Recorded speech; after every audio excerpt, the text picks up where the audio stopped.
तर पालघरमधल्या सफाळे आणि केळवा गावामध्ये मोठं नुकसान झालंय। अनेक घरांमध्ये पाणी गेल्यामुळे सध्या मोठं नुकसान झालंय।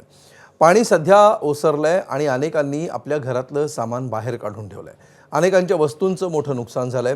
प्रशासनाकडून पंचनाम्याला सुरुवात झाली आहे। ग्रामपंचायत सफाळे अंतर्गत येणाऱ्या 3 महसुली गावामध्ये एकूण 273 घरांचं नुकसान झालंय, ज्या घरांमध्ये 2 दिवस झालेल्या मुसळधार पावसामुळे पाणी गेलं होतं। अगदी समुद्र किनारपट्टीवरची जेवढी गावं पालघर जिल्ह्यामध्ये आहेत त्या गावांमध्ये मोठं नुकसान झालंय। सफाळे त्यातलं एक गाव आणि आपण बघतोय कशा प्रकारे नुकसान झालंय। अनेकांची पुस्तकं भिजली आहेत, ती सगळी त्यांनी घराच्या बाहेर काढली आहे। वॉशिंग मशीन असतील, टीव्ही असेल, हे सगळ्या गोष्टी त्यांनी बाहेर काढल्यात। कमरेपेक्षा अधिक पाणी मागच्या 2 दिवसापासून घरात साचलेलं होतं आणि जसं पाऊस मध्यरात्रीपासून कमी झाला तसा पाण्याचा निचरा झालेला आहे।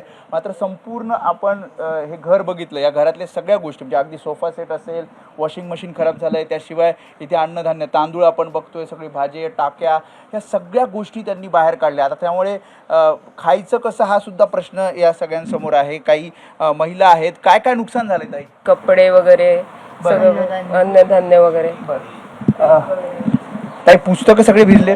हो, सर्व भिजल्यात। नीटची माझी पुस्तकं होती, मेडिकलची, ती सर्व भिजल्यात। नीट एक्झाम दिली ती। अच्छा, मग काही राहिले काही पुस्तकं? सर्व पूर्ण भिजली।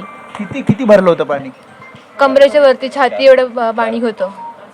तुझे पण भिजले पुस्तकं? हो। दादा, किती वेळ लागलाय पाणी ओसरायला? पाणी ओसरायला नाही तर कमी 5 तास लागले ओसरायला पाणी।